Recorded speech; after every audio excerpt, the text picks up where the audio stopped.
Welcome to my virtual campfire. I'm Crystal Kelly.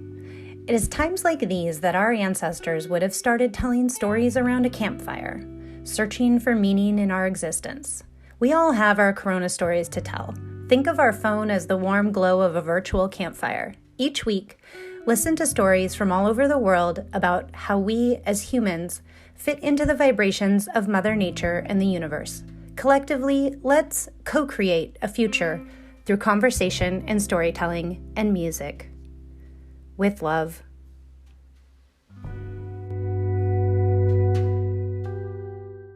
I'm really excited. I'm here today with Rob Leonard, a longtime friend of mine, and actually I'll say a lifetime friend of mine. It's been a long, many lifetimes that we've known each other. And I'm really excited to talk to him about his new Artscape, Mathscaper, it's called, his art that he's doing. And I'll let you launch however you want to talk about the steps that took you to start doing art. I know historically you haven't really been an artist. You mentioned you work in tech, so I'm really excited to hear this story. Thanks, Crystal. Yeah, we met.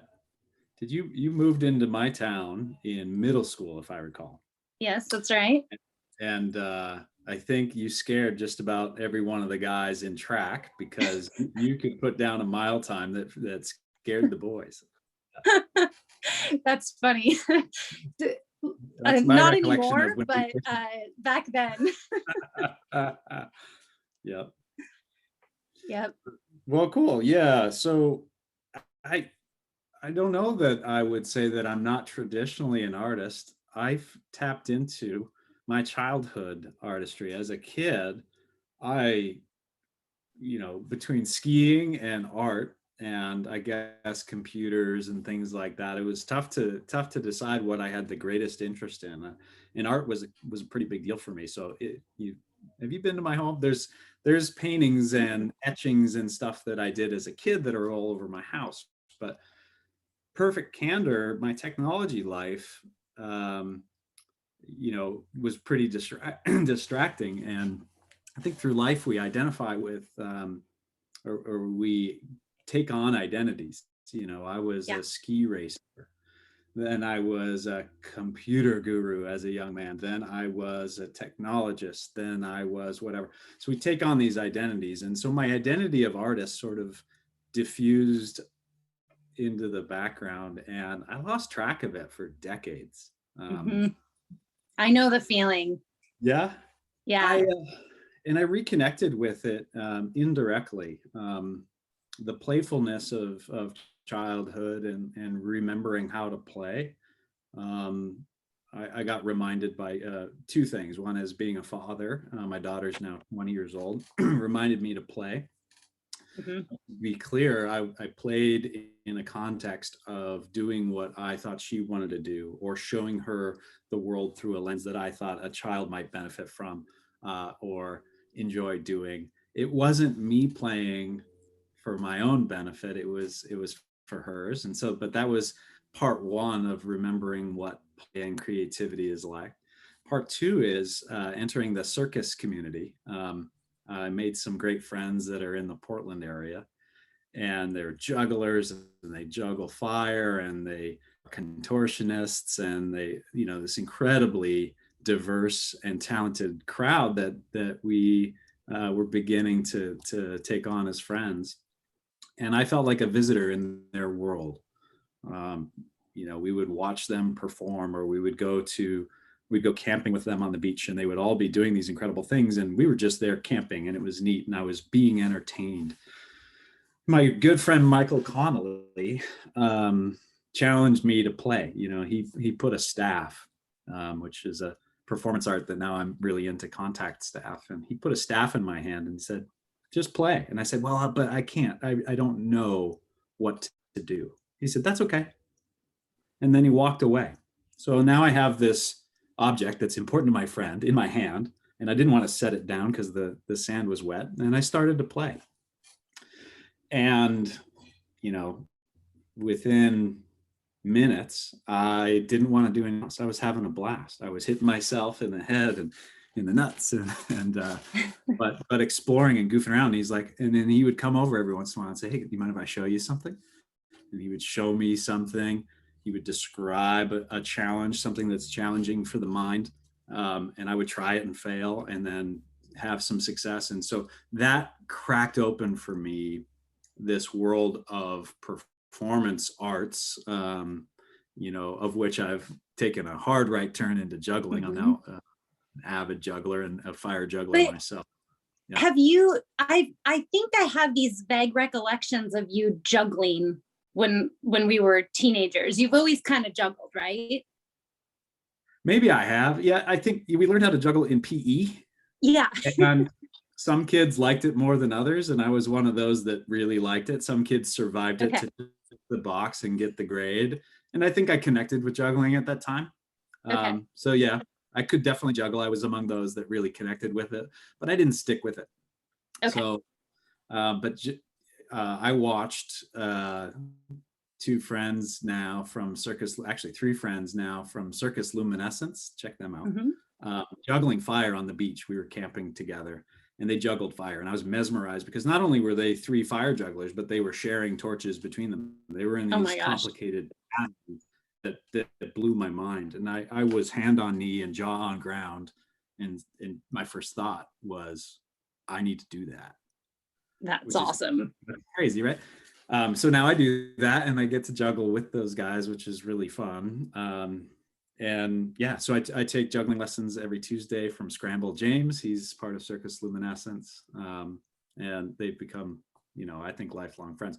So back to the story of re-tapping into the artist in me. I think it started with play, becoming a dad, playing in that way. And then Michael, hats off to Michael Connolly, daring me subtly to play.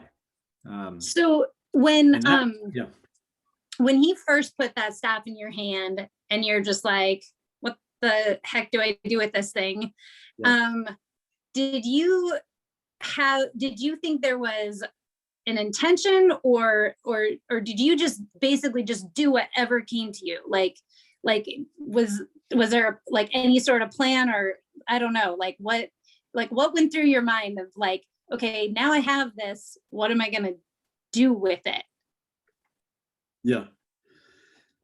I think it's easier in retrospect. I think at the time, to answer your specific question of, what went through your mind, I can answer honestly. I think I was a little mad at Michael. I was like, wait, you handed me this thing and you walked away. What the hell? I think that's the very first honest thing that went through my mind. But what I found was that there were no wrong answers. That just moving is going to result in something, and was pretty delightful. Later, making it beautiful motions, like dance or anything, you can learn how to make it beautiful for others. But that experience was really just about how it felt for me, and there were no wrong answers. I guess, except for maybe hitting myself in the nuts a few times. Maybe that's just part of the process. An ego check or something. I don't know. Yeah. And so, yeah, I don't know if I don't want to over parallelize, but I think, in art and watching your journey with art, there are no wrong answers. I think that's a pretty fun area. I spent so much of my life around engineering, where like in mechanical engineering, a lot of my team are mechanical engineers. There's a right answer, or there are a couple of right answers, so it's fun to take a departure from that. It is. And I always think that when you have the ability to use your mind in abstract ways, when you're doing those other forms of your life, like for you, it's engineering, or like for me, it's design, like there are technical parts that, yes, there are answers to, but there's ways to work around problems when you encounter them that you use your abstract mind. So I think there's ways to kind of bridge both of those things together that, like this, found playing or whatever, like yours is you're multifaceted with your fire juggling, I guess, for people who don't know exactly what you're talking about. And then also creating art, I think is, there are different forms of creativity and expressiveness. And it's cool to see. I know this is going to sound kind of weird, but and maybe it's because I knew I was talking to you today, but last night I had a dream and there were fire jugglers in it. So Yeah. I think you entered my dream space. All right. I had this dream where I walked out in my backyard and there was all of a sudden like this massive party. Like there were like hundreds of people in my backyard. And I looked up to the left and there were people on my garage juggling fire. I was like, maybe you can see the future. Let's just make that happen. Yeah. Okay, so maybe we need to make it happen. But it was in my dream last night. And I was like, oh my gosh, this is so funny because I'm talking to Rob and, you know, so anyway, that did happen and maybe it will happen, but well, that's great. Well, you talk about bridges. So Mathscaper, I think, you know, the crux of how did we get there, I think began in childhood also. I had a fascination with computers, the great privilege of a computer making its way home from my father's work. Not very many kids our age had computers, you know, in middle school. And I didn't have one until I was in college. So yeah, we grew up in that time where a home computer was not common. So I felt I'm very lucky that two key things happened. One is Dad brought home a computer for work, and two is he put a sign on it that said, "Robbie, don't touch." The perfect invitation. Started my career. Yeah. But one of the first things that I ever did with a computer, there was a freeware, there were freeware sites that you could dial into with modems, but there were also stores. There was a store up in Maple Valley that had freeware that they preloaded onto floppy disks. You could pay like, I don't know, $2, $5 or something like that, and bring home freeware. It was cheaper than the phone bill. And I did that. And one of the first things that I brought home was a fractal zooming application. You could explore the Mandelbrot set. I fell in love. I didn't know what I was doing. I didn't even know what a fractal was. Certainly didn't understand anything about the math, but there was this infinite world that I could draw a box around, and then the computer would zoom in. And I got the sense that was three-dimensional, that I was zooming into endless canyons. But it turns out later in life, when I learned the math, that I was wrong, that it was a plane. Everything in a Mandelbrot set exists in a plane. Now, there are other ways to look at the Mandelbrot that are not two-dimensional. But anyways, the basics of what I was seeing in the computer were two-dimensional, and that broke my brain. I was like, darn it, you just shattered my reality. And so I think Mathscaper was probably born in my mind at some point around there, wanting to do two things. One is make three-dimensional fractals, but not just in computers. I had a sense that they needed to exist in the world. But fractals in the real world, not made by nature, were pretty wild. Now we have things like 3D printers. You can print.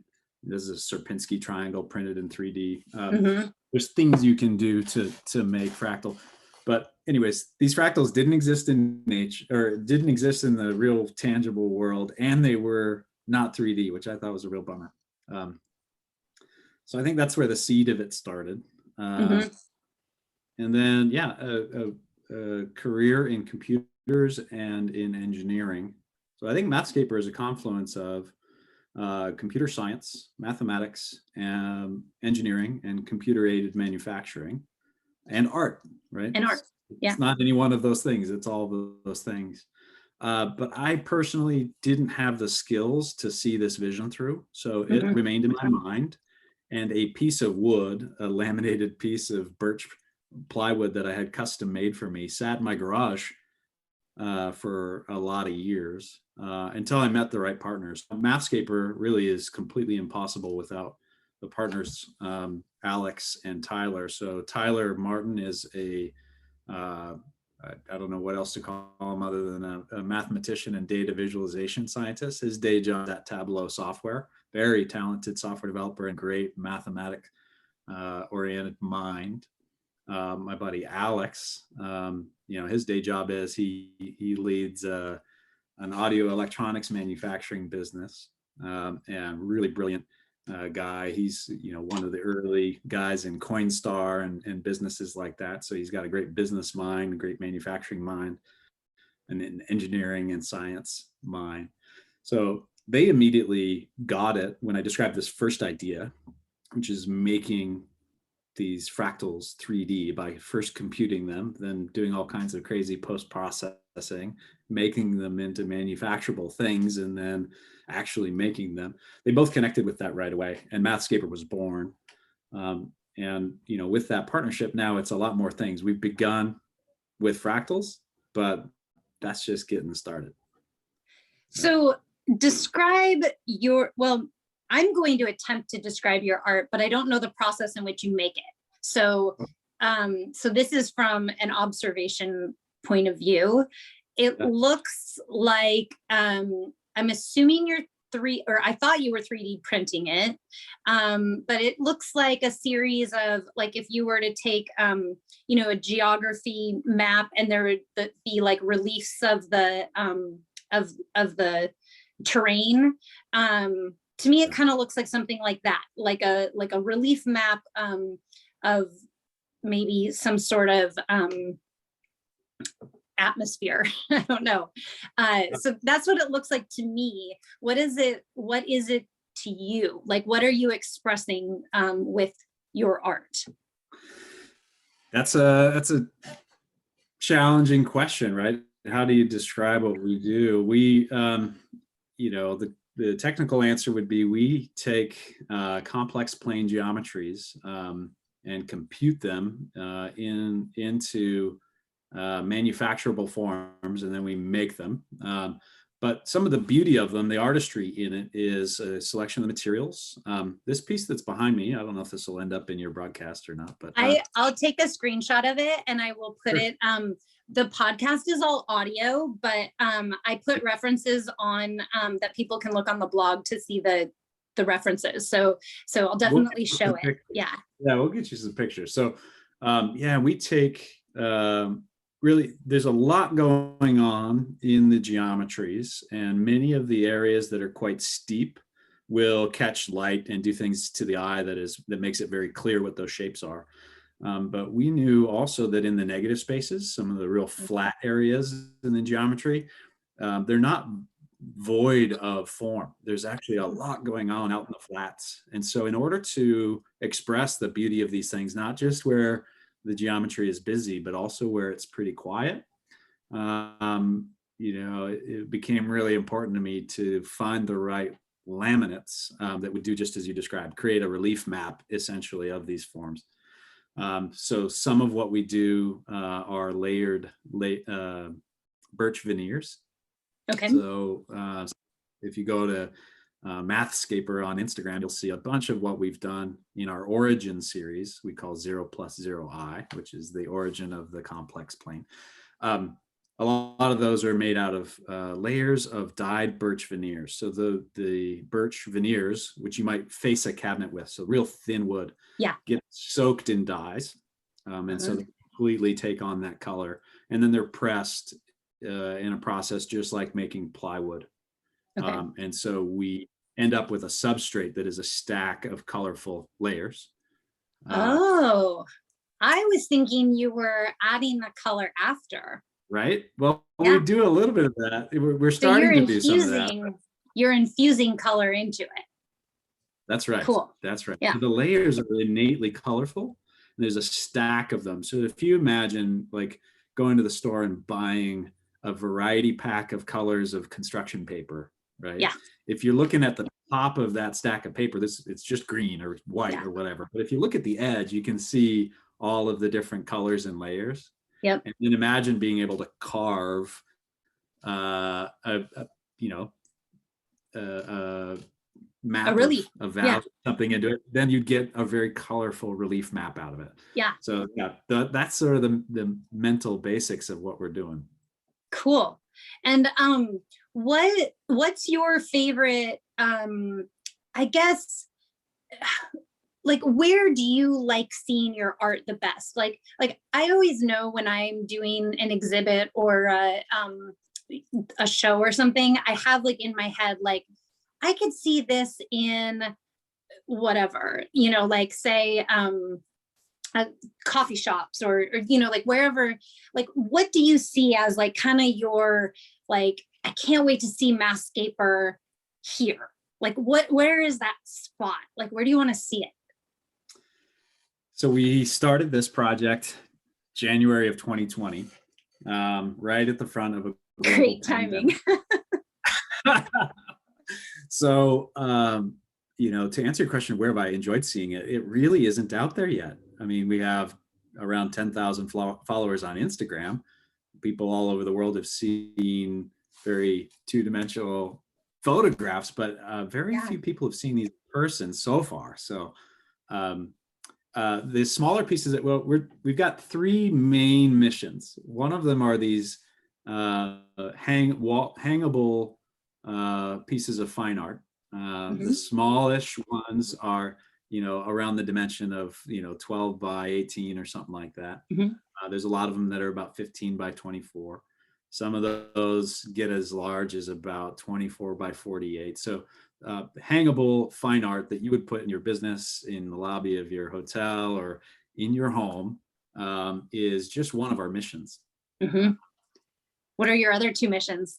I heard three. The other, the mission of Mathscaper is to express the beauty of mathematics and physics through fine art for all to see, right? Okay. You don't need a PhD in mathematics to be able to experience the beauty that we get to see. So the second of the missions are to work with architects and designers to bring these forms in very large architectural scale wall cladding installations. Okay. And that's a bit of a mouthful, but what we mean by that, we've had to develop all of our own software to do this. And the software pipeline that we've developed allows us to create infinitely large installations. It's just a matter of, how big your budget is and how big your wall is, or your other shaped space is.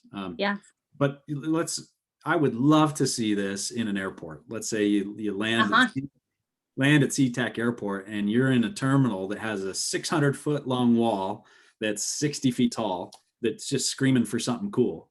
I want a designer or an architect to contact Mathscaper and work together to bring the beauty of these forms into something very large like that. We can then do the computation. We have the computational horsepower and all of the software pipeline totally defined to panelize. We can create since the geometries. So it's almost like I'm totally searching for the word, but like it's scalable. Like you can make it as big as you like, just infinitely as big. Like it could be on the side of a skyscraper. Absolutely. So the cool things about the geometries that we're working with, I have a fascination with the infinite, and we should probably talk about that. They're infinitely complex. So the larger you make them, you're going to love some of what I'm going to show you. So the larger you make these geometries, the more of the detail within that you get to reveal at whatever resolution you have. So resolution can mean what your eye can see. Resolution can mean what your computer can generate on a screen. Or resolution can also mean, in the case of what we're doing, how small a feature can you manufacture. And so if you blow it up to the size of a skyscraper, you get to reveal way more detail than if you hung it on your wall, right? But you can make, so we can then define a substrate dimension. So there's a piece that I put in my own home. You need to come over and see it. It's 12 feet wide and 8 feet tall, and it's made from 3 pieces of plywood. And so this was a prototype. We just took plywood because it's cheap and it's laminated, and tested our software pipeline and our ability to do the computation of a multi-substrate installation, and it worked perfectly. So I've got a fractal that's made out of, it's a Julia set with a period of 13. I love the number 13. And if you go to my Instagram, Mathscaper, if you go to our Instagram, I should say, there's a picture of me standing in front of it. It's pretty neat. So, but I want to do that huge. Yeah. I like the idea of an airport. I think that, like, because Yeah. I see your art definitely in public spaces. I know there's always going to be personal collectors of art, but just the texture of it, I think it Yeah. lends very well to passersby, because you don't want things almost too intricate, but it's intricate enough that when you stop, there's, like you were saying, the infinite amount there. If you stop and look at it, it's probably more and more interesting the more you look at it, but you can look at it from like a macro level and be like, that's eye pleasing. You know what I mean? So I think like public spaces are really good for art like that. We'd love for people to be able to just, like you say, walk by, or if they see it from afar, as they walk closer, they realize, oh my gosh, this thing keeps getting more interesting the closer I get. All the way up to just about your nose on the thing would be quite an experience. Yeah. I mean, it reminds me a little bit of like a macro level pointillism, a little bit. I think that's a great analogy for it. Yeah. It's like an oxymoron, but a little bit, but it describes it so well that, it's an accurate descriptor using an oxymoron. That should be a challenge. Yeah. But I mean, a lot of times that's how art is, it has to express something that language can't describe, because otherwise you would just use words, but words are not enough most 99% of the time to describe what is going on in our natural world. I think that's like, that's why I'm into art. Yeah. I like to talk, but words just aren't enough. I think, some of the most incredible experiences that we have with Mathscaper have included sharing this with a person who is blind, a friend of mine. That's cool. Chris, who's an attorney for Boeing, actually an incredible individual. He came and saw Mathscaper, and he stood in my home and experienced a fractal for the first time at human scale, right? He could reach up and touch the top of the thing and spread out his arms and feel everything and look for self-similarity throughout it. And it was just so neat. There's some pictures of that also on our Instagram.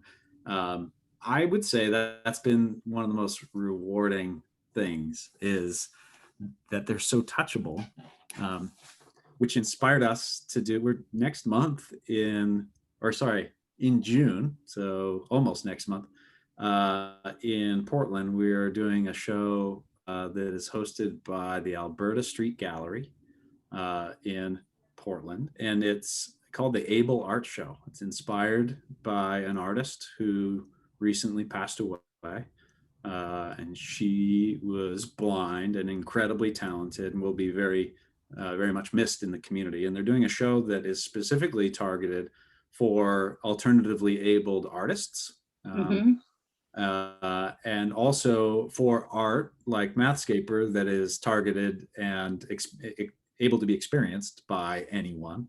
And so we're working on a 3-dimensional sculpture using Julia sets with an exponent of 3 that are largely triangular, assembled into a tetrahedron that will sit on the floor and be very wheelchair accessible and also very touchable. Cool.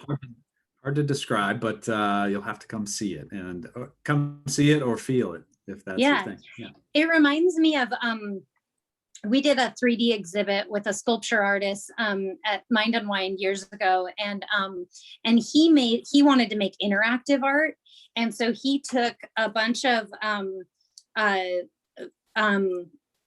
found driftwood that he found, all different shapes, and then sanded them down and put holes in them, and basically made like a life-size version of Lincoln Logs, but cool. You could put them, and I just remember that we did it on the front sidewalk of the gallery, and all these kids came by and just naturally started putting this thing together, and in about 20 minutes these kids had built a massive kind of pyramid, like natural looking pyramid shape of this big thing. If it was like more sturdy, you'd almost think they could crawl on it, but that type of interactive art, I think, can be really inspiring, and especially for someone who doesn't have all of the same senses that, like say they don't have sight and they can touch and feel it. Like that tactile art is just it's super inspiring. I'm excited for that. I'm gonna come check it out. Will it be there longer than June, or what's the details? I believe the dates. It's called the Able Art Show. It's at the Alberta Street Gallery. We can put the details on the link for your podcast. I believe it's perfect. Most of the month of June. It might be June 1st through the 27th or something like that. I'll butcher it. Let's send a link. Yeah, that sounds perfect. No, that's super cool. I love that that you're just, like you said, bridging different your whole brain thinking. That's what you're doing. It's about time, right? We call that, you use the word tactile. We've named our tetrahedron the tactile fractal tetrahedron. Yeah. That's awesome. The tactile fractal. Yeah. That's really cool. Wow. Are you going to make a dodecahedron ever? Am I saying that right even? So, yeah, we're going to make each of the platonic solids. So the tetrahedron is the first of a series. You'll hear it here first. The next we're going to make an octahedron. Okay. An octahedron, as you might know, is also made entirely of equilateral triangles and has 8 sides. To visualize that for your listeners, a tetrahedron is a 3-sided pyramid with a triangle bottom, is the easiest way to think of it. So it has 4 sides. Tetra means 4, hedron means sides. An octahedron is 4-sided pyramids, 2 of them with their butts touching, is the easiest way to think of it. So instead of a square bottom, you have an empty bottom, and you have another pyramid sharing those vertices. And so that has 8 sides made entirely of triangles. Then we're going to make a hexahedron, which is just a fancy word for a cube, 6-sided. And it's made out of squares, of course, and it will have Julia sets with an exponent of 4. So it'll be it'll have 4-fold symmetry. If the tetrahedron and octahedron have 3-fold symmetry on each of the sides. We're going to make an icosahedron. Icosa means 20, and hedron means sides, and that has a 5-sided pyramid on the top and on the bottom, and a belt of alternating up and down triangles around the middle. Is the way your mind can stitch together an icosahedron. But it's also made out of just equilateral triangles. It's one of the platonic solids. And then finally, a dodecahedron. We got to make one. It'll have Julia sets with an exponent of 5, of course, with 5-fold symmetry and a bunch of, it'll have 12 pentagons. Yep. Yeah. That's cool. Then I photograph those out in the forest. We need to haul them all out to the woods and find a really cool place and wait till the light is right and get the right photographer. And these things are big, right? So that'll be a really fun project just to do the photography of getting all these pieces. That's going to be the photography alone is going to be really cool. I'm excited for that. Will you help me with it? Yes, cool. I will actually. I think getting them in nature is absolutely perfect. Fibonacci, it's all everywhere in nature. So taking what you're creating kind of unnaturally, naturally, and then placing it in nature, it'll be a cool juxtaposition. Very, very neat. I like it. And I'd love to be involved. Any way, shape or form I can help, I will definitely, I'll volunteer.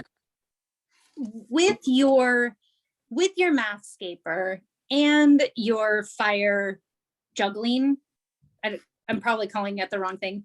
No, you know.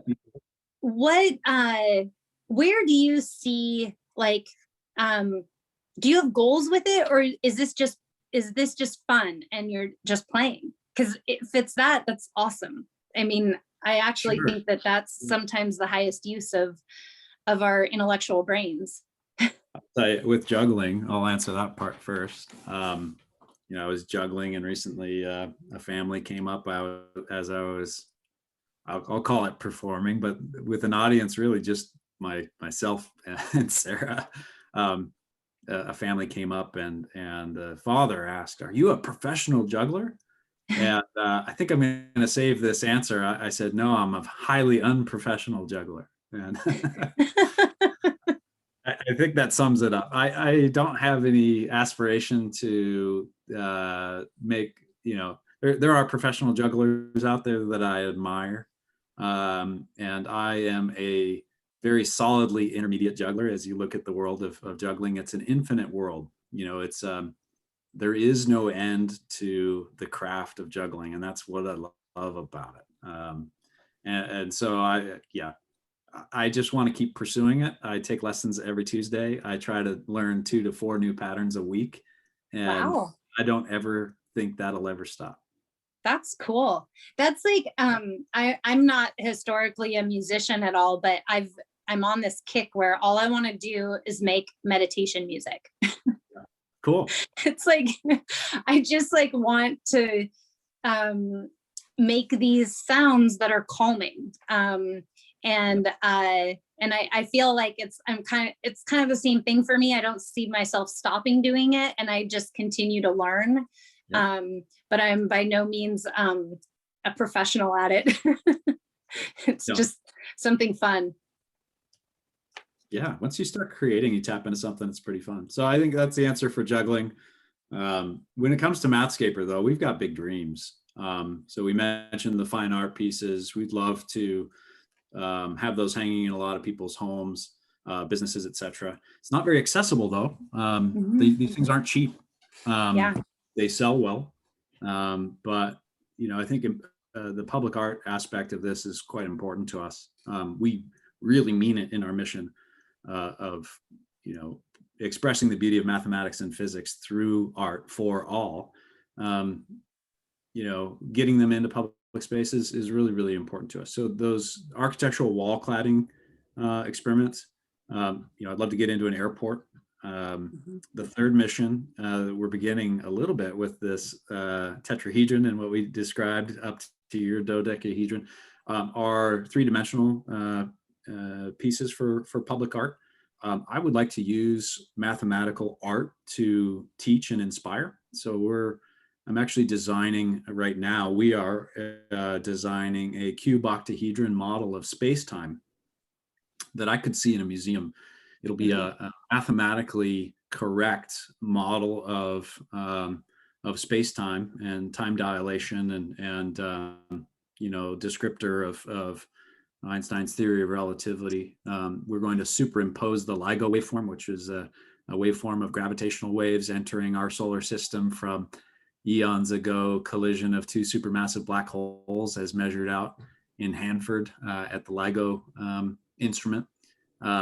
And that thing is going to be cool, and it's going to be very approachable and 3-dimensional, and it'll stand in space.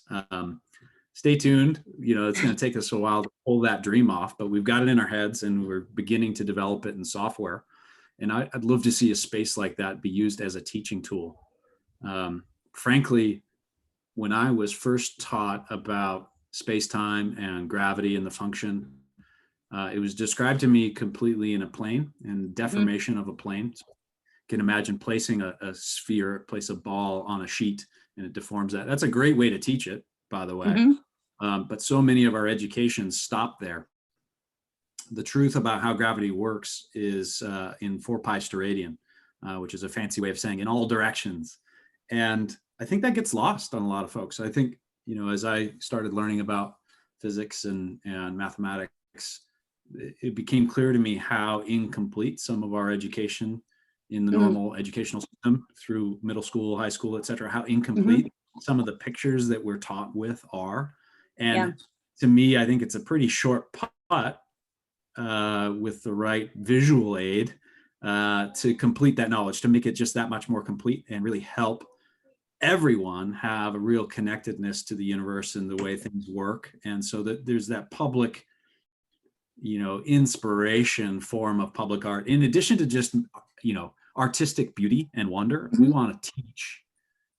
So that's the third mission that I mentioned. Yeah. I think that's my favorite part about your art, is because I believe that, you know, I see my kids going through high school right now, and they're essentially learning pretty much the same stuff that I was learning 25 years ago. Yeah. I think it's wrong. You know, they already know a lot of this stuff in their classes. They're, you know, they'll say things like, oh, I'm learning this, but I already know that, like, this theory isn't true anymore. You know, like, it's almost like they're ahead of the curriculum. And Sure. and one thing that, like, and I'm not a scientist at all, so I I'm more of a theorist of things of sorts, but I've been somewhere where gravity goes upside down. And I've also heard that gravity is not a constant as we think it is. And I believe that quantum physics kind of reverses a lot of the things that we were historically taught. And I feel like what you're doing, teaching things tactily, not tactfully, but tactily, and letting people learn from more of an experiential sort of method, I think is the wave of the future. Because if we're going to alter the education system in any way, I would hope it would be experientially, and also engaging more of children's creative imagination, because already kids are far more creative than adults, because we, you know, conditioning suppresses our creativity essentially. And so it seems like what you're doing is pulling kids through to a future that they already know exists, but in a way that's an easy way to grasp, I guess. I don't know if any of that makes sense. Well, you might be. Well, it makes great sense. You tapping into learning style theory, and you know, I am a very visual learner, and I'm a very tactile learner. Mm-hmm. So I am too. Surround myself with objects that help me understand the world around me. Actually, you'll like this. Nobody else will be able to see this. This is just for you. But I'm gonna turn. I have a collection of art and objects that express infinity, for instance. Mm-hmm. And you and I talked at the beginning of this about mutual infatuation with infinity. And infinity for me can be summed up in two forms, which is, it's funny to try to bucketize infinity, but let's just try. Yeah. Okay. So one is outward infinity, and the other is inward infinity. And let's just dig into that for a second. I'm just using those words. There's probably better words for it. But outward infinity, the universe is endless. It's infinite. If you go in that direction, you can go forever. To me, that brand of infinity is really hard to get my head around. Mm-hmm. When you start talking about the outward infinite, mm-hmm. I get it, sorta, but my head just has a real hard time with it. The inward infinite, I find a lot more comfort and with understanding the way it works. And let's see, this is for listeners, but let's just try this on for style. You mentioned Fibonacci earlier. Mm-hmm. A Fibonacci spiral is beautiful. It begins at 0 and spirals outward to infinity. You can go forever, and you take the sum of the two previous parts and make it the next part, and you go forever. But it begins at 0. So it's got one end, the proximal end of a Fibonacci spiral is finite, it's at 0, and the distal end of a Fibonacci spiral is infinite. That's pretty cool. That's pretty awesome. Now, there are many other kinds of spirals that as you spiral towards 0, if you can imagine yourself on graph paper back in middle school, and you create a spiral and you're on your way towards 0, but forget Fibonacci here for a second. Your spiral now misses 0. And if you were able to pinch and expand like you can on your phone, or you can zoom in like you can on a computer, your paper could grow back up to the size of a full sheet of paper, and you could keep drawing that spiral and keep missing 0. And you could do that forever. Mhm. I love that brand of infinity. Here's Yeah. another brand. Another brand of infinity is, the calculus parable of the bus. And if the bus gets 50% closer to you, and then 50% closer to you, and then 50% closer to you, and then 50% closer to you, if you do that forever, the bus will never hit you. That kind of infinity is really interesting too, because you can Yeah. actually do that and divide space forever. So I love that kind of infinity. And so I think our art works to express much more of that brand, Mhm. because I can get my head around it. Yeah. No, well, it's really hard to grasp infinity. But Yeah. I've been saying in just in meditation, in times where I'm really exploring these concepts, I think I've concluded in my mind anyway that there is no zero and there is no infinity. They are one. Infinity ends at zero and zero starts at infinity. So in my mind, when you say there's this outer infinity and this inner infinity, I think that maybe our perception, our line of perception, is what we call zero, maybe. And then whether you go out or you go in, it's one of two sides. I don't know if that makes any sense, but Well, you'll enjoy a quote by Kurt Vonnegut that says, "Zero is nothing," or sorry, infinity is nothing with a twist. yep. Then and that must be why Kurt Vonnegut is one of my favorite authors. And maybe that seed was planted in my head when I read that one day. You know what I mean? So it's definitely, I know it's not unique to my perception. I just know that when I'm trying to, I guess, visualize things or make sense of this really weird world of different realities that we hold, things like that are how I visualize it. I love that. A lot of times I think of nature as having patterns, but one thing that I think a lot of times people get caught up in is what perspective they're seeing the patterns from. So there's certain patterns that you look at that don't look like a pattern at first glance, so nature's patterns can seem very chaotic and very random. And so I believe that a lot of times when people maybe are struggling with like, where is this going, or what, what's going on, I think chaos is a natural pattern in the order, in a natural order. Like if nature had a natural order, randomness is actually a pattern.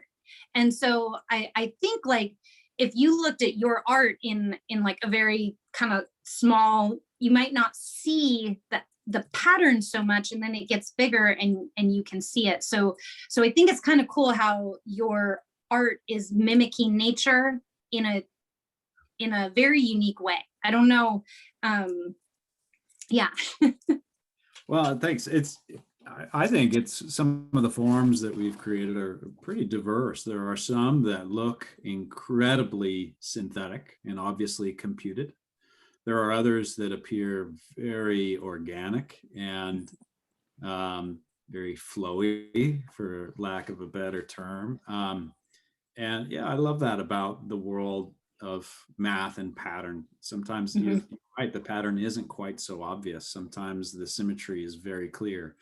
Sometimes it's wildly unclear, and it's an infinite world. I mean, you can explore. Gaston Julia in the early 1900s was playing around with some iterative functions and discovered what now is a Julia set, but even he was unable to really see the beauty of a complete Julia set because he didn't have enough lead in the pencil and enough hours in the day to compute a whole Julia set. They're incredibly complex. But observing the way that iterative functions behave, and depending on where you are in the complex plane, sometimes points will zip off to infinity, and sometimes they stay nicely local. And so those observations led to now, Julia sets are this incredibly complex domain of pattern, and some of it does feel pretty chaotic.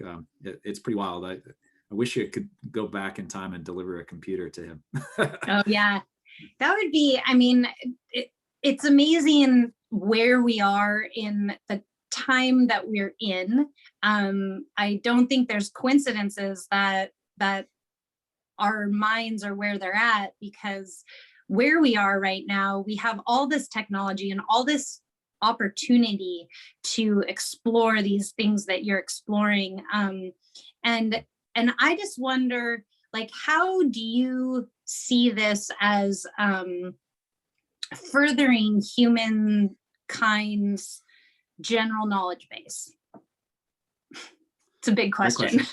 Well, I think it taps into the big philosophical discussion of, is science, or for that matter, is mathematics, invented or discovered? And,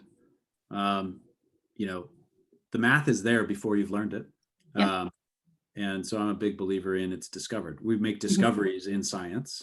We make inventions on how to utilize science, but we don't invent science, right? So I think for everyone to have the experience of the incredible complexity behind some very simple formulas, whether they even bother to read the formula or not, they're remarkably simple, and there's an incredible amount of beauty in them. And I think just giving that to everyone, even if they never touch a calculator in their life, they never have to calculate gas mileage or do anything with math, just knowing that this beauty is there and having a connection to nature in that way, I think is a gift that everyone should receive. And even Fibonacci is like so simple, it's just addition. It's really, really simple, but we see it in nature all over the place. You see it in the way a fern is constructed. You see it in the way that, like a seashell. I see the seashells construct themselves. We see it. Yeah, absolutely. You see it in the growth of just about everything. I think not everybody gets to go pursue mathematics or engineering and be taught all of this kind of stuff. And it's neat to just stumble upon something that is evidence of the beauty in nature that's around you. And frankly, the simplicity of the math behind it. That's a gift that everyone should have. That's really cool. That's super cool. I almost feel like that's a good way to end a complex conversation. Sure. Is the simplicity of that. I mean, it's I think that's a really cool gift. And I think that your visions of seeing your art in public spaces and in teaching educational spaces, I can see it as a no-brainer. Like, just, it's just time. Now it just is a matter of when it'll happen and where. Somebody out there, please teach us how to behave in the art world, because we don't know what the heck we're doing there.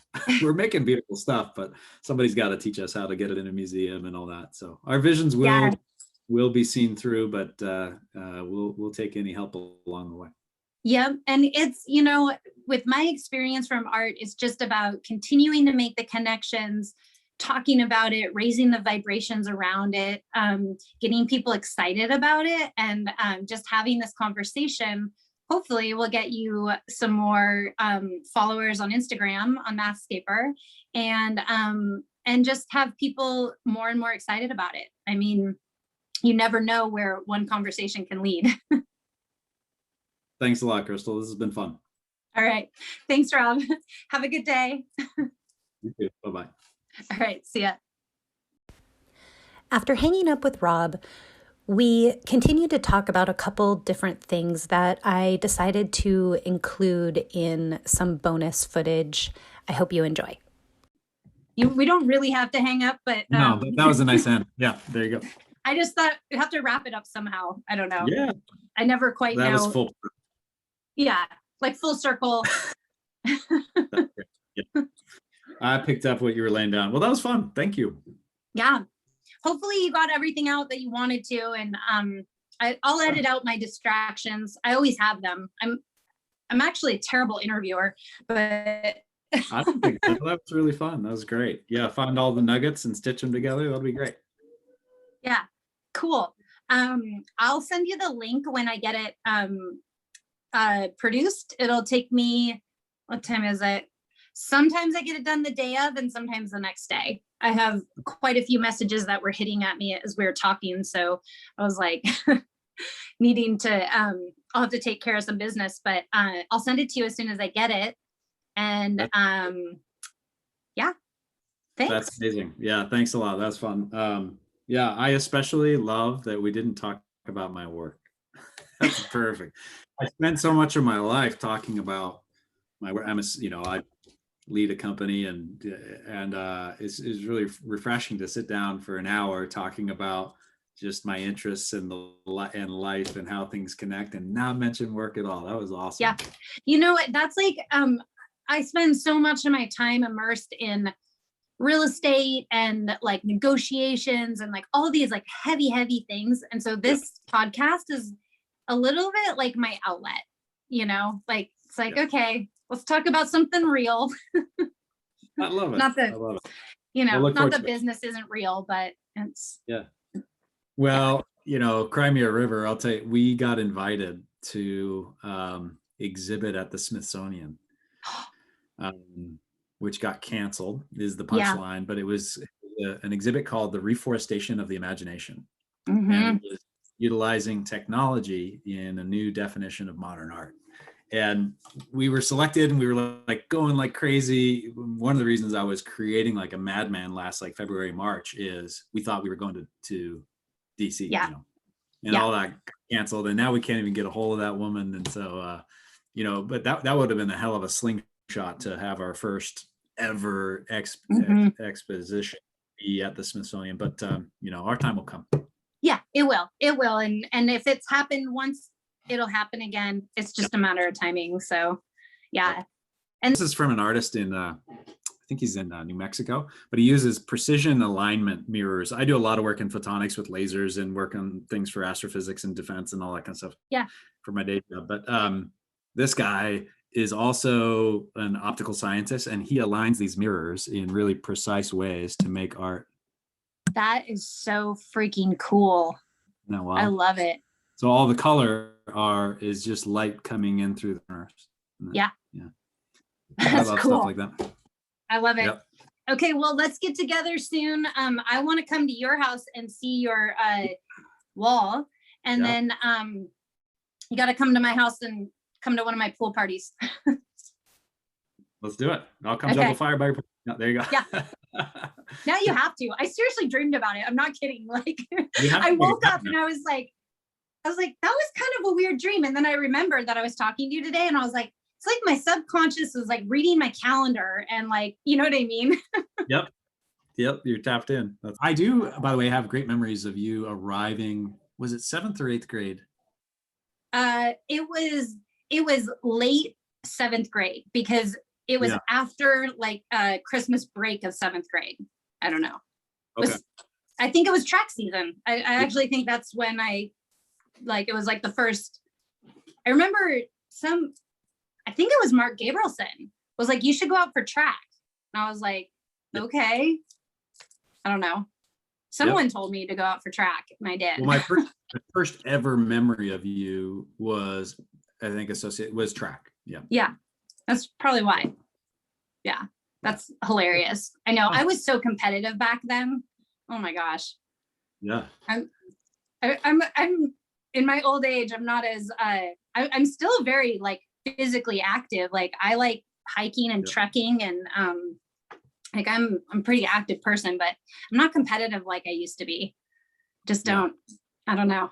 I'm like, you know what? I'm going to go the pace I want to go. And if it's fast today or slow today, I don't really care. That was fun. I wonder if Mr. Cook's still around. He was a good dude.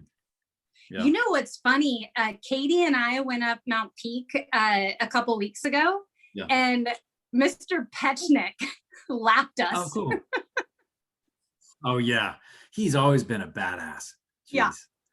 And we said hi, and he was just like, Like, didn't even. You know who else Yeah. is out? If you go to Mount Peak a lot, you might see my mom. She hikes it 3 or 4 times a week. Awesome. And she's Yeah. 77. They just, like Mount Peak around I guess it's the south side of it that looks at Rainier. Yeah. A big vortex just opened up on the side of the mountain, like looking at Rainier, and Katie and I have been pretty into going there.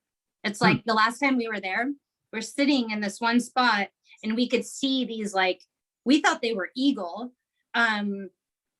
so far away that it was like a dot, like this little tiny, it was so far away.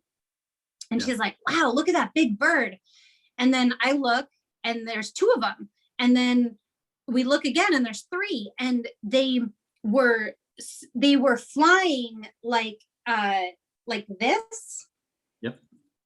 Right at us, directly over our head. Like it was like a dance or something. And they came directly over our head. And right as they passed us, these hummingbirds started going around us. Like, awesome. And I was like, what the hell? Like, did we just are we in like some sort of vortex or something? And I kid you not, I looked down. I can tell you what happened. Go ahead. Yeah, no, I want to know after this.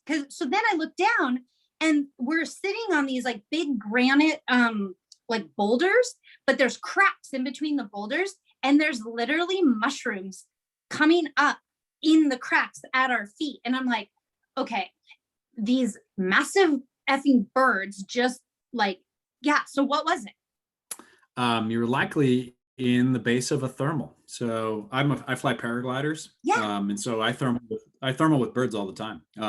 And birds will pick a direction. And the most dominant or the highest altitude bird will pick the direction. Then all the other birds will follow the same direction. They do that out of self-preservation. Birds, particularly raptors like eagles, they don't look forward when they fly. They're looking at the ground. They're hunting. So they don't want to have to deal with any air traffic. So they evolve to circle in the same direction, so they don't have to pay much attention to each other. But they will glance at each other for cues. If one is rising faster than the other one knows to move that way and find more lift. So they use each other as visual cues, and we use the birds for visual cues as paragliders to know what's happening in the atmosphere. And then they also use us. So we thermal with birds a lot. So if they were circling like that, then they were in a thermal, which means if they were directly above you, the base of the thermal was by you. The way a thermal behaves on the ground is you might feel a breeze in your face in all directions. So if you were in the dead center, you're going to have air. You're going to feel air breathing out of the forest towards you from all sides, which draws insects and all kinds of things, and birds that eat insects like hummingbirds and other birds. They know this. And so you'll see in the base of thermals, you'll see swallows and you'll see all kinds of stuff. In a thermal, we will see insects, we see spiders, we see all kinds of stuff. We see garbage up at altitude. Yeah. So at the bottom of that is this big feeder. And the wind is not dramatic, right? The wind is coming, it's a lot of volume, but all of that air that goes up in a thermal, you were probably in the base of a thermal. Wow. And that's what I guess the people that I run with, they call those vortexes. Yeah, that's cool. Well, there are many places on the earth that we call house thermals or thermals as paragliders that are really reliable. If you go stick yourself over that patch, once every 6 or 7 minutes, it's going to kick a thermal. And so there's features on the ground, and there's features with the way the sun interacts. Of course, there's patterns in nature, and kind of like a pot of boiling water, you'll get lines of lift that are very reliable. And then of course, for every bubble that goes up, there's got to be water that goes down. The atmosphere behaves that way pretty reliably also. So if you're in a vortex that is, it does this every time we come here. It's probably it's one of those regular patterns, and they are pretty magical places because the birds know them. It wasn't just that one time. It happens all the time there. Also spores. I could imagine spores from mushrooms land there all the time. You'll have a lot of ferns and stuff. And so regular places for thermal generation are magical places. No. And is it the magic that drives the thermal, or is it the thermal that drives the magic? I don't know. That's like, the chicken before the egg or whatever. Because when I go to Shasta next month, I'm going with a shaman, and we're circumnavigating the mountain, and we're going to these vortexes that he knows exists on the mountain. And Yeah. so now I have a scientific, way to describe this. So that's kind of cool. It only described some of it. There should be lots of mystery that goes with it. Yeah. Well, yeah, there will be. It'll be a I'm hopefully I'm going to be documenting it much better than when I went on other treks. I wasn't, I don't know, I get caught up in what I'm doing, so I forget to document it. And so I'm trying to be more mindful of that, and trying to, so I'm hoping that I come away with this trek with a documentary that is interesting enough to, produce.